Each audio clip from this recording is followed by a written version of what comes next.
আসসালামু আলাইকুম, hi guys, welcome back to my channel. আজকে আমি আম দিয়ে দই দিয়ে ভাপা বানাবো। এখানে আমি দুইটা আম ছোট ছোট করে টুকরো করে নিয়ে নিচ্ছি ব্লেন্ডারের ঝাড়ের মধ্যে। আর এখানে দইটা আমি একটা ছাঁকনির মধ্যে 2 ঘন্টার মতো রেখে দিয়েছি, যেন দইয়ের সবগুলো পানি ঝরে যায়, একটুও যেন পানি না থাকে। দেখুন একেবারেই একটুও পানি নেই, ভালোভাবে ছেঁকে নিয়েছি দইগুলোকে। তারপরে আমটা মিহির করে নিয়েছি। দেখুন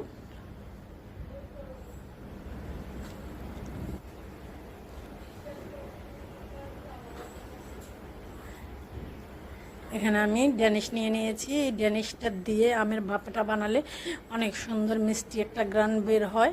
এই তিনটাকে এখন আমি ভালোভাবে মিক্স করে নেব। একবারে একটা চামচ দিয়ে ভালোভাবে সবগুলোকে ভালোভাবে মিক্স করে নেব। নেওয়ার পর আমি এখানে নিয়ে নিয়েছি একটা স্টিলের বাটিটার নিচে আমি হালকা একটু তেল মেখে নিয়েছি। এবার সব উপকরণগুলো এই বাটিটার মধ্যে দিয়ে দেব। সবগুলো দিয়ে এগুলোকে ভালোভাবে মিক্স করে নিয়ে এবার এটার মধ্যে আমি 2-3টা এভাবে টেবিলের উপরে ঝাঁকা দিয়ে নেব, ভিতরে যেন কোনো ভুটভুট না থাকে। তারপরে ঢাকনাটা আটকে দেখুন চুলার উপরে একটা ননস্টিকের পাতিল বসিয়ে দিয়েছি, তার ভিতরে স্ট্যান্ড দিয়ে বাটিটাকে বসিয়ে ঢেকে দিয়েছি। হয়ে গেছে আমার আমের দই ভাপাটা। এবার আমি চুলাটা অফ করে বাটিটা নিচে নামিয়ে নিয়েছি। নিয়ে এটাকে আমি ঠান্ডা করে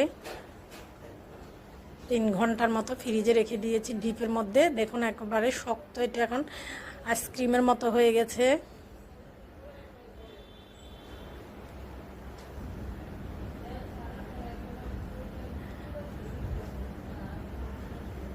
জোনাইত আর সাজিদের এত পছন্দ হয়েছে, ওরা দুইজনেই এটা নিয়ে কামড়াকামড়ি শুরু করছে। জোনাইতে বলে আমি কাউকে দিব না, একা খাবো। সাজিদ বলে না আমিও খাবো।